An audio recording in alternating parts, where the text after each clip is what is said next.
Vinda, que Comic Con! Olá, CCXP! Olha aí, Nossa, esse drone fez um ventinho na minha cara. Tá incrível Oi, aqui. pessoal. E aí? Esse aqui é o Vini, a Luli, olha só, e temos aqui os nossos entrevistadores, convidados. os próximos convidados, que beleza! Eu vou deixar você aqui para você fazer essa entrevista aqui junto com eles. Eu acho que eu vou sair com o Vini também e daqui a pouco a gente volta, certo? Beleza. Boa, valeu, galera! Bem-vindos, temos aqui Carlo Ambrosini, a tradutora dele, a Lu, e o Diego Morro, que vai falar com a gente sobre a edição brasileira da obra do Carlo. Can sit here, please. Pode escolher um lugar para você sentar, Diego. Estamos no freestyle aqui. Bom, pessoal, eu sou a Luli, eu não sei, não tô conseguindo ver as câmeras, meu Deus. Aqui é muito BBB, né? Muitas câmeras. Eu sou a Luli e estamos aqui com o Diego Morro, que é o responsável por trazer as obras do Carlo Ambrosini, que está aqui com a gente, quadrinista super famoso na Itália. Diego, pode fazer uma introduçãozinha para quem ainda não conhece o trabalho do Carlo, ou já conhece, mas não sabe que conhece? Claro. Gente, obrigado pelo convite, muito bom estar aqui com vocês, valeu, Luli. Então, o Carlo é um dos gigantes da nona arte, um dos mais importantes quadrinistas que nós temos no mundo, e o Carlo faz muitos trabalhos para Bonelli. A Bonelli é a editora mais importante da Itália, mais importante da Europa e uma das mais importantes do mundo. O Carlo trabalhou com personagens como Tex, como Dylan Dog, e ele tem uma criação dele, que é o Napoleone, que é um policial maravilhoso, e é algumas edições especiais que a Bonelli reuniu num álbum especial, que é esse que a gente está trazendo para o Brasil, e aí a gente trouxe o Carlo para o Brasil também, e a Lu, né, que consegue, né, a Lu ajudou, a Lu fez a edição, na verdade, a Lu editou comigo, né, porque a Lu conhece tudo sobre o material do Carlo, então a Lu trabalhou na edição brasileira também. Legal. Welcome to CCXP, and it's a pleasure talking to you today. Lu... Português. Ah, maravilhosa. Me falaram que você ia A traduzir Lu é brasileira, eu esqueci de falar, português. desculpa. Aí eu falei, meu Deus, para inglês. Aí eu achei que eu ia fazer esse alt-tab de italiano para inglês para português. Também pode ser, mas é melhor que seja português e italiano. Legal, maneiro. Então, welcome. Buongiorno a tutti, grazie per l'invito, molto gentile. Grazie. Obrigado, muito gentis. Estamos felizes de ter vocês aqui. E, Diego, quer que eu faça a pergunta? Então, Carlo, quando que você se apaixonou pelos quadrinhos e quando que você viu que podia ser um autor de quadrinhos? Hai capito? Molto difficile dire quando. Da quando ero bambino, all'asilo, con le suore, io ho disegnato un quadrigno di una suora che andava all'ospedale a farsi togliere le tonsille a 4 anni, un quadrigno. Da allora mi sono appassionato. Poi ho fatto studi artistici, ho fatto il liceo artistico all'Accademia di Belle Arti di Brera, ho letto molto, perché io sono autore anche, di solito scrivo quello che disegno. Mi è sempre piaciuto poter disegnare quello che scrivo e ancora riesco a farlo, sono contento. Enfim, para ele é muito difícil lembrar em que momento que ele começou a desenhar, porque foi ainda quando ele estava na creche. Quando ele estava na creche, ele tinha 4 anos e uma das freiras que cuidavam deles, fez uma cirurgia e ele desenhou, fez uma história em quadrinhos e se apaixonou e seguiu estudando o caminho artístico, fez a Academia de Brera. E como ele também escreve, não só desenha, ele gosta muito de poder desenhar as histórias que ele mesmo escreve, porque ele não é somente um desenhista, ele é um autor de quadrinhos também. Legal. Queria saber do Carlo como é que está sendo a experiência aqui na CCXP, que começou hoje, que é diferente de outros eventos de quadrinho, né? Como é que está a expectativa? Allora, come sta sendo per te adesso? Come sta per te conoscere questo evento, la Comic Con Experience, e qual è la tua aspettativa di come sarà questo immenso festival? Francamente non mi aspettavo questa proporzione, è veramente gigantesco. Io partecipo a eventi importanti, ma non di questa proporzione, non così grandi. E sono un po' spaventato, devo essere sincero. ma francamente siccome è un mondo che amo questo mondo, amo i quadrinos, amo la fiction, il cinema, per cui sto bene, mi fa molto piacere essere qui. Ele, sinceramente, está um pouco assustado com a dimensão, com o tamanho do evento, porque todos os eventos que ele participa, nenhum tem toda essa dimensão. Então, mas como é um assunto que ele gosta muito também, ele gosta muito de fiction, de cinema, então ele está muito feliz de estar participando. Carlo, o Napoleone ele é um personagem que ele tem influências do cinema, da literatura noir principalmente, da filosofia, da psicanálise. Ele tem a Carla do Marlon Brando. Como é que nasceu esse personagem tão maravilhoso? De onde é que saiu a ideia de fazer o Napoleone? Napoleone c'è influenza di cinema, filosofia, psicanalisi, anche c'è la fisionomia di Marlon Brando. Allora, come è stato per te creare questo personaggio? Dobbiamo dire due cose sulla casa editrice Bonelli. Bonelli è un editore d'avventura, western, fantascienza, adesso si occupa anche di fantascienza, ma è comunque un autore d'avventura. Se non che nasce un personaggio in Bonelli che si chiama Dylan Dog. Dylan Dog è l'indagatore dell'incubo, parla dell'inconscio, parla degli incubi, dei sogni, delle figure mostruose dell'inconscio. Ha avuto molto successo in Italia, per cui Bonelli ha aperto a un tipo di fumetto che fosse più introspettivo e che potesse unire all'avventura anche una riflessione sulla psicanalisi, sull'inconscio, sul mondo dell'interiorità. È per questo che io poi, grazie a questo successo di Dylan Dog, ho potuto sviluppare questi temi e questi argomenti. Então, precisa ser falado duas coisas sobre a editora Bonelli, que é basicamente uma editora de aventura, mas também tem espaço para fantasia, né, a fantasciência, né, ciência fantástica. E antes de Napoleone teve o Dylan Dog, que é um personagem que abriu espaço para uma especulação, uma narrativa mais do inconsciente, que o Dylan Dog ele é o investigador do pesadelo. Então, a editora já estava mais aberta para esse tipo de reflexão. Então, Napoleone também, por que não falar de psicanálise? E tutto questo mondo che parla dell'inconscio. Sim, daí todos os aspectos que falam do inconsciente. Então, ele usou todos esses aspectos que são os assuntos que ele gosta para criar esse personagem. Legal. Ali nos bastidores a gente estava falando de roteiro e arte. Tu quer tirar a tua dúvida? Sim, sim.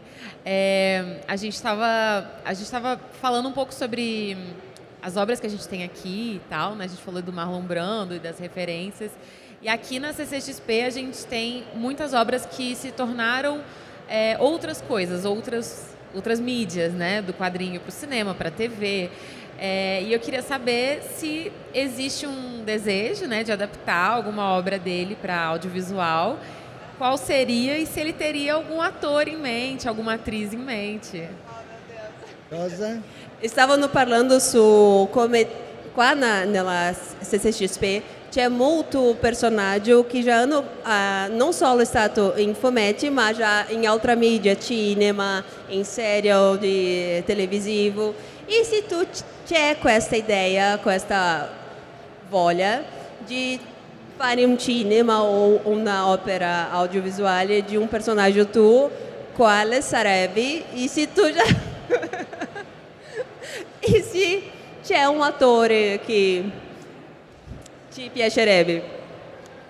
Dunque, adesso sarebbe troppo lungo spiegare la relazione stretta che c'è fra il cinema e il fumetto.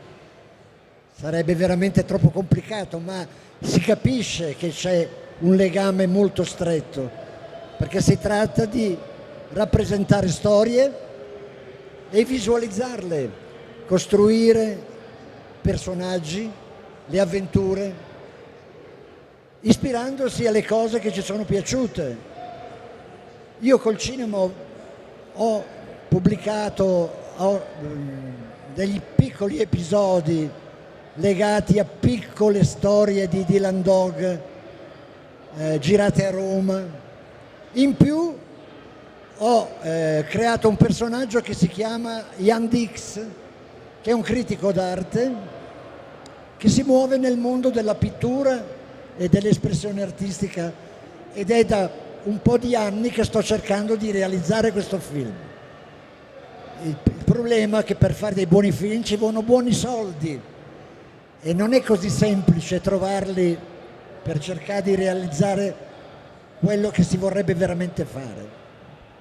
Ele falou que seria muito longo falar toda a relação que tem de cinema e quadrinhos, mas tem uma relação sempre muito estreita, que é uma forma de representar a história. E ele já participou de algumas produções de cinema, de curtas, de histórias que ele fez de Dylan Dog, de projetos que ele fez que foram já adaptados para obras audiovisivas. E ele tem um personagem que ele criou que se chama Ian Dix. E já faz um tempo que ele está tentando produzir, com essa ideia de produzir um filme desse personagem. Mas o grande problema é que para fazer bons filmes precisa de bons dinheiros. Precisa de muito dinheiro. Então, é uma coisa que já está há um tempo que ele está buscando, que não é assim simples de conseguir realizar, mas que sim, ele já tem esse projeto com o produtor, isso já está aquela ideia. Mas se tivesse bons dinheiros, É um orçamento infinito. Orçamento Ele vai chamar infinito. quem? qual seria o ator assim, que ele Allora, gostaria de ver? Hai capito? Se Dinheiros c'è infinitos. soldi infinito, quale sarebbe l'attore? Generalmente, quando si costruisce un personaggio, si pensa sempre a un attore. Napoleone e Marlon Brando 45enne. Ian A gente Dix, está vendo aqui na tela um pouco das ilustrações dele ali. Oh, vedi che vedi. Vedi come c'era? Per Ian Dix, siccome è un personaggio olandese, le storie di Ian Dix si svolgono ad Amsterdam, avevo pensato a Jeremy Irons 55enne, ok? Boa escolha. Che aveva le physique du rôle, come dicono i francesi. E la compagna, la fidanzata di Jeremy Irons, doveva essere Julia Roberts, per cui è abbastanza naturale che noi, soprattutto in quanto io scrivo e devo illustrare al disegnatore un riferimento fisico, somatico, per cui niente di più semplice di suggerire dei personaggi del cinema. Il mio personaggio preferito ormai non so più qual è. Io adoro Viggo Mortensen, per esempio. Se dovessi fare un film, gli chiederei di interpretare uno dei miei personaggi. E speriamo che lo faccia un giorno. Lu, Sim. Daí ele falou que sempre quando ele cria um personagem, já é natural que ele pense em um ator ou uma atriz já para representar esse personagem. Napoleone, ele usou o Marlon Brando. E para criar o Ian Dix, como ele é um holandês, ele pensou no Jeremy Irons. E a namorada, que é a companheira, era a Julia Roberts. Então é a coisa mais fácil sempre tu usar um referimento de um personagem, de um ator que existe já para criar a arte, mas ele gosta muito de Viggo Mortensen. Gostei desse elenco, hein? Tá tu vê que aprovado. o dinheiro liberado ele pegou todo, né? Può essere un buon attore, no? Può essere Parece una que buona- é, né? Acho que é um bom ator, né? Ele sabe usar o dinheiro liberado, né? Eu vou assinar esse cheque, então tá aprovado. Ok. Aí firma com esta... Ah, sottoscrivo. Tá com essa? Então, para a gente finalizar, você é um dos poucos autores que é maravilhoso na arte e no roteiro. Quais são as diferenças que tem em fazer um roteiro e fazer a arte de um quadrinho? E quais são as dificuldades em cada um deles? Tu sei um de pouco autori che è tanto buono scrivendo come disegnando. E quali sono le difficoltà e la differenza di scrivere e di disegnare? Sì, spesso mi viene fatta questa domanda, se preferisco disegnare o scrivere. Francamente, io ho sempre diviso le due cose, separandole. Quando scrivo, anche per me, è come se leggessi per la prima volta quello che ho scritto, perché il momento in cui devi tradurre in immagini un testo, reinventi il testo e ricostruisci su idee che magari avevi trascurato quando stavi scrivendo. Per cui io direi che veramente mi scindo in due, mi apro, mi divido in due. La parte dello scrittore è uno scrittore e la parte del disegnatore é um disegnatore. Ele pensa sempre muito separado essas duas coisas. Então, quando ele escreve, mesmo que ele escreva que seja para ele mesmo desenhar, no momento que ele vai desenhar, é como se ele tivesse lido pela primeira vez aquela história. Porque ele realmente sente que ele se divide em duas pessoas. Então, quando ele escreve, depois ele vai desenhar, ele percebe que tem coisas que ele negligenciou quando estava escrevendo e ele pensa como desenhista e desenha depois. Então, ele faz as duas coisas como se fossem dois artistas separados. Uau, é como o fragmentado do Shyamalan. Maravilhoso. Foi um prazer conversar com vocês dois, Carlo, e muito obrigada, Lu, também pela tradução maravilhosa. A gente pode esperar ver o Carlo aqui na CCXP? Sim, o Carlo ele vai ficar autografando aqui também. E a gente está lançando, né, essa obra dele aqui no Brasil, está trazendo o Napoleone, mas ele vai ficar também com a gente até domingo, aí também vai estar fazendo sessão de autógrafos para quem quiser bater um papo com o Carlo. Duas pessoas maravilhosas, é só chegar para conversar, que é sempre muito bom bater um papo com eles. Legal. Muito obrigada pela presença, gente. Vou deixar vocês se prepararem também para curtir a feira, visitar o Artist Valley, ir lá abrilhantar nosso espaço dedicado aos artistas e também prestigiar os artistas brasileiros. Quem sabe leva uns quadrinhos na bagagem, né, Carlo? E a gente volta a se esbarrar na CCXP. Muito obrigada pela presença. Obrigado. Muito obrigada. Obrigado. Diego fica aqui comigo para a gente conversar um pouquinho mais sobre quadrinhos, sim.